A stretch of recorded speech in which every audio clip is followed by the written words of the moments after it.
자, 위정 교사 혐의로 추가 기소가 됐습니다. 구속영장이 이제 기각됐기 때문에 기소는 또 따로 할 수 있는 거 아닙니까? 쪼개기 기소가 가능해진 거예요. 이재명 대표 같은 경우는 지금 재판 지연 전략을 짜고 있거든요. 무조건 어쨌든 3심이 나오면 안 되는 거야. 이재명 대표가 좀 끈질긴 생명을 유지하는 게 뭐냐면 그 대선 때 0.7% 진 유력한 카드라는 거잖아요. 예. 이제 그 가능성이 날아가 버리면 이제 민주당이 일대 또 혼란이 와요. 그 피선거권을 잃는 것은 3심 확정 판결이 나야 피선거권을 잃는 거거든요. 예. 일주일에 3회, 4회는 법정에 가야 된단 말이죠. 그러니까 사실 대표직 수행하기 힘든 상황이 돼버립니다. 예.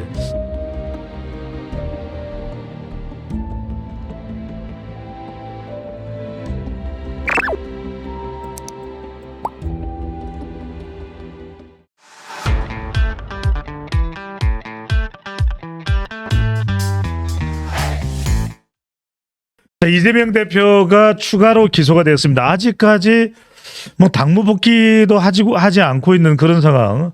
과연 또 어떤 준비를 해서 어떻게 나오려고 하는 건지, 어떤 모습으로 등장하려고 하는 것인지가 더 이제 신경이 쓰이는 상황인데, 자, 위정 교사 혐의로 추가 기소가 됐습니다. 이게 어떤 정확한 내용입니까? 그러니까 일단은 구속영장이 기각되지 않았습니까? 예. 영장 판사가 그 기각했는데 그게 이제 한편으로는 이재명 대표한테 굉장히 좋은 측면도 있고 또 다른 한편으로는 좀 불리한 측면도 있는 게 그 힌트가 들어가 있는 거예요. 무슨 힌트가 들어가 있냐면은 위증 교사는 혐의가 소명됐다. 그러니까 검찰에서 그 쾌재를 부를 만한 거죠. 예. 왜냐하면은 이게 만약에 구속영장이 기각이 안 됐잖아요. 그렇다면 이게 같이 재판이 이루어져요. 재판이 그냥 같이 가야 됩니다. 예. 분리기소가 안 되니까. 그런데 지금 구속영장이 이제 기각됐기 때문에 기소는 또 따로 할 수 있는 거 아닙니까? 기소가 쪼개기 기소가 가능해진 거예요. 그런데 문제는 뭐냐면 이재명 대표의 전략이라는 게 재판 지연이거든요. 예. 끝까지 3심 안 끝나게 해서 자기가 대선 후보가 된다면 나중에 대통령까지 된 다음에 뭔가 보겠다 이거잖아요. 근데 그 전략에 이제 거대한 차질이 생겼다고 할 수 있는 것 같고, 일단은 지난 12일에 백현동 개발 비리만 가지고 먼저 기소를 했죠. 예. 또 이제 검찰이 지금 머리를 잘 쓴 것 같아요. 만약에 그때 위증교사 혐의 이걸 먼저 기소할 거라고 우리가 예상을 하지 않습니까? 예. 이걸 먼저 기소를 했으면 욕을 많이 먹었을 거예요 아마. 그런데 뜬금없이 각종 백현동 개발 비리 이거부터 딱 기소를 해버렸단 말이죠. 그러면서 예. 뭐 했냐면 병합 신청을 해버렸어요. 그러니까 기존의 그 대장동하고 그 위례 이 재판이 지금 벌어지고 있는데 거기다 이제 병합을 해달라고 하니까 또 명분도 없잖아요. 왜냐하면 쪼개기 기소해가지고 재판 수를 늘려가지고 귀찮게 한다 이런 명분도 그 민주당에서 얘기할 수도 없게 돼버린 비판을 할 테니까. 네. 그러면서 그 명분으로 내세운 게 뭐냐면 범죄 성격이 일단 동일하고 범죄 수법도 동일하고 예. 범죄 주체가 동일하다. 그러니까 묶어서 재판하는 게 맞다라고 얘기를 하고 이거는 검찰 말이 맞아요. 그런데 왜냐하면은 이게 이제 검찰의 입장에서도 대장동은 간단하지가 않거든요. 일단은 대장동 사건에서 그 426억 있잖아요. 이 중에 일부가 이재명한테 흘러간 그걸 딱 잡으면 사실 모든 게 게임 오버인데 그걸 못 잡아낸 거잖아요. 그러니까 이게 일종의 어떤 성과냐면 이재명이 영악하기 때문에 미리 받은 게 아니에요.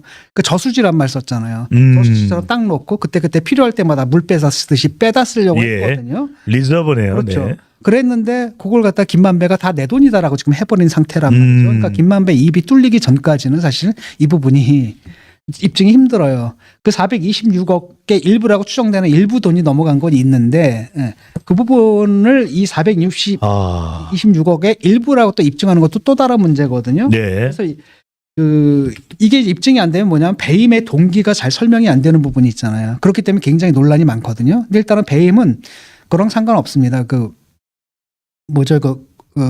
공직의 불가매성에 관한 얘기란 말이죠. 예. 그렇기 때문에 사실 그거랑 본질적인 연결은 없다 하더라도 일단은 배임의 동기가 설명이 안 되면은 배임죄라는 게 굉장히 힘든 거거든요. 사실은 애매모호하기 때문에 어디까지 사업적인 실수고 기업인들이 많죠. 실패고 어디까지 의도적인 것이냐라는 것에 대해서 사실 판단하기 굉장히 어려운 부분이란 말이에요. 예. 그에 반해서 백현동 같은 경우는 사건의 성격이 너무 분명해요. 그 수사가 잘 됐고 그래서 심지어는 영장 판사도 뭐라고 했냐면 그 혐의를 입증할 수 있는 인적 물적 증거가 확보됐다. 그렇게 되면 굳이 구속시킬 필요 없다. 이렇게 얘기를 했단 말이에요. 그래서 이것을 같이 병합을 해가지고 재판을 할 경우에는 이것이 이제 대장동 사태도 역으로 그 심증에 그 판사의 그 유죄 심증에도 더 유죄 심증을 또 강화시킬 수 있는 그런 역할을 그래서 그것은 아주 잘 머리를 잘 쓴 것 같습니다. 그 다음에 며칠 있다 4일 있다가 이제 위증교사 혐의를 딱 때려버렸지 않습니까? 예. 그러니까 위증교사 혐의는 사실은 꽤 오래된 사건이죠. 사건의 핵심은 뭐냐면 김영광인가? 김병량 전 성남시장입니다. 사람은 이제 국힘 소속이었죠. 이재명 대표 전에 성남시장을 역임했던 인물이 김병량입니다. 그렇죠. 이분은 이제 다른 당 소속이었습니다. 네. 근데 그 사람 수행비서로 누가 있냐면 김진성이라는 사람이 있는 거예요. 그렇죠. 근데 이 김진성이라는 사람한테 전화를 걸어가지고 검사 사칭 사건에 관련해서 법정에서 자기한테 유리한 진술을 해달라고 이재명 대표가 그 청탁을 한 거거든요. 근데 그게 이제 녹음 테이프가 딱 남아 있는 겁니다. 근데 이거는 혐의가 소명됐다고 얘기할 수밖에 없는 거예요. 확실한 물증이 딱 있기 때문에. 근데 이제 이게 뭐가 문제가 되냐면은 위증교사잖아요. 위증교사는 위증하고 똑같더라고요. 형량이 3월에서 3년이에요. 3월에서 3년인데 문제는 뭐냐면 위증교사는 더 세게 하거든요. 시킨 거니까. 네. 그렇죠. 위증은 많은 경우에 자기가 자기 지인이나 뭐 이런 관계 때문에 거짓말을 해주거나 아니면 자기 이해 때문에 거짓말을 해주거나 이런 경우들이란 예. 말이죠. 근데 이건 남한테 시켰고 했단 말이죠. 그래서 이건 더 세게 때리는데 그렇기 때문에 3월에서 3년이면 3년 가까이 형이 나와버리는 거예요. 그 3년 가까이 형이 나와버리는 데다가 문제는 뭐냐면 여기서 만약에 집행유예라도 나오면은 집행유예라도 국회의원직 상실입니다. 국회의원 상실일 뿐 아니라 예. 피선거권을 상실해버려요. 그러니까 대선 카드로서 날아가 버린다라는 예.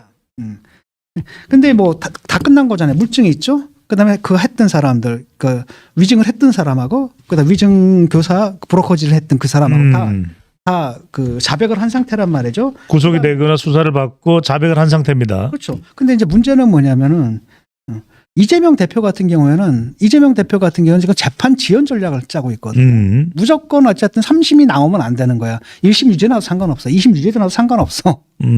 왜냐하면 그 피선거권을 잃는 것은 3심 확정 판결이 나야 피선거권을 잃는 거거든요. 예. 그렇기 때문에 끝까지 몰고 가고 그래서 재판 지연 전략을 펴고 있고 그랬는데 문제는 뭐냐면 이거 같은 경우는 사건이 너무 간단해. 다 나온 거잖아요 지금. 심리할 게 없는 거예요. 예. 그러니까 이재명으로서 할 수 있는 건 무슨 이걸 갖다 반박할 수 있는 물증이 있어? 그게 있을 리가 없죠. 두 번째 또 다른 사람 증인을 동원할 거야? 그것도 불가능하죠. 그 사람 또 증인을 동원하면 그것도 위증교사가 되니까. 이런 상태 속에서 사실은 변론이고 뭐 할 거 없습니다. 이건 딱 재판하면 바로 끝나게 되거든요. 말이죠. 이렇게 되면은 이재명 대표가 좀 끈기게 생명을 유지하는 게 뭐냐면 그래도 대선 때 0.7% 진. 0.7% 진. 유력한 카드라는 거잖아요. 예. 그건데 이제 그 가능성이 날아가 버리면 이제 민주당인 일대 또 혼란이 와버리는 거죠. 근데 그런 관점에서 이걸 갖다가 분리 기소한 것은 굉장히 머리를 잘 쓴 것 같아요. 검찰에서. 지금 그래서 저는 지난번에도 설명 주셨습니다만 백현동과 쌍방울 대북송금을 집어넣으면서 이게 왜 들어갔지? 위정교사 이야기를 하셨는데 결국 이게 지금 검찰로서는 그래도 최근에 검찰에 시도한 것 중에서는 비교적 성공적이었다고 볼 수 있는 거네요. 그러니까 판사가 힌트를 준 거죠. 혐의가 소명됐다라고 해버리니까. 그 다음에 잘 됐던 게 원래는 아까도 얘기했듯이 그 김진성이 위증을 하는 대가가 백현동 사업하고 연관이 있잖아요. 그래서 이렇게 묶었던 건데 지금 이제 떨어져 나온 거거든. 단독 사건으로 딱 떨어져 나오니까 이제는 이제 이건 재판이 빨리 끝날 거라는 겁니다. 예. 재판 전략이라는 게 먹히지가 않는. 대부분의 내용이 지금 수사가 돼 있으니까. 끝났고 그 다음에 변론을 할 여지가 없어요 지금 이거는. 변론할 만한 여지가 없단 말이죠. 그래서 요거는 기소가 된 거고 아마도 이게 가장 뼈 아플 겁니다. 이재명으로서는. 사실 형량의 관점에서는 앞에 것들이 엄청 세거든요. 이거 사실 형량은 그렇게 높지가 않죠. 최대 해봐야 3년이니까요. 그런데도 불구하고 정치 생명과 관련해서는 앞에 그 재판들은 오래 걸려요. 이거 1심 내려지는데도 2년에서 3년 걸리거든요. 거기다 또 백현동까지 병합을 하게 되면 언제 1심이 끝날지 모르고 거기서 2심, 3심까지 가려면은 한 4년, 5년 더 걸릴 수도 있다는 거죠. 그러니까 정말로 이렇게 이것만 기소됐다라고 한다면 이재명은 끝없이 끝까지 대선 후보가 정말로 될 수도 있었을 사안인데 예. 방해하는 게 이제 곧 다가올 선거법 재판하고 선거법 재판 그다음에 그의 선고 두 번째가 바로 이거죠. 위정교사. 이것도 오래 끌지 못 이것도 재판 오래 끌 수가 없는 겁니다. 이거. 그러니까 이재명이 계속 지금 재판 지연하고 있지 않습니까? 딱 하다가 준비 기간 하면은 준비 기간만 한 4개월, 5개월, 4개월, 예. 6개월. 첫 재판이 7개월 후에 열리고 그 다음에 또 뭡니까? 첫 재판 열리려고 그러니까 막 단식 들어가고 아이고. 단식 끝나가니까 몸이 아프다고 해서 못 나오고 그 다음에 국정감사를 못 나오고 계속 이런단 말이죠. 그러니까 재판장이 빡친 거예요. 그래서 나오든 못 나오든 간에 당연히 골석으로 가겠다라고 그냥 경고를 딱 때려버린 거죠. 자, 골석 재판이 이루어진다면 대체적으로 지금까지 우리 사법 체계에서 골석 재판은 상당히 피의자에게 불리해지는 거 아니겠습니까? 그렇죠. 근데 그 예가 없지는 않습니다. 이 박근혜 대통령이 그 예. 인정한다 해서 골석으로 재판을 받은 바가 있고 일단은 그 세 가지 혐의가 있었지 않습니까? 구속영장 예. 된 것에 그 첫 번째, 두 번째 끝나고 세 번째가 이제 쌍방울이거든요. 그렇습니다. 쌍방울 수사와 관련해 가지고 우리가 주목해야 될 것은 뭐냐면 이화영에 대한 구속 기한 연장이 받아들여졌습니다. 그러니까 이게 또 종잡을 수가 없네요. 6개월까지 된다라는 겁니다. 아니 이화영은 구속인데 이재명은 또 구속이 아니었지 않습니까? 그렇죠. 근데 이게 뭐냐면 검찰로서는 이제 수사 동력을 확보한 거죠. 음. 문제는 뭐냐 이화영의 진술이 또 바뀔 수가 있는 거거든요. 왜 구속 기한이 연장됐는가? 간단합니다. 진술 번복에 큰 영향을 끼친 거예요. 이거 딱 보니까 아니, 감옥에 있는 상황 속에서도 와가지고 막 진술 번복하고 저쪽에서 종합하고 있는데 바깥에 나가면 큰일 나겠네 싶어서 인정을 한 겁니다. 즉 증거인멸의 우려가 있다고 법원에서 인정을 한 거예요. 그래서 일단은 이화영의 부인이 사실 자기 남편을 갖다 사지로 몰아놓은 격이 돼버린 거죠. 예. 그때 만약에 그냥 법원에서 깔끔하게 인정을 했으면은 사실은 증거가 확보된 거 아닙니까? 그러니까 굳이 구속시킬 필요 없을 것이다라고 판단했을 텐데 그때 괜히 그 진술 번복하고 시키는 대로 번복하고 이러는 바람에 예. 이제 불이익을 당하고 지금 굉장히 원망하고 있는데 그래봤자 소용없습니다.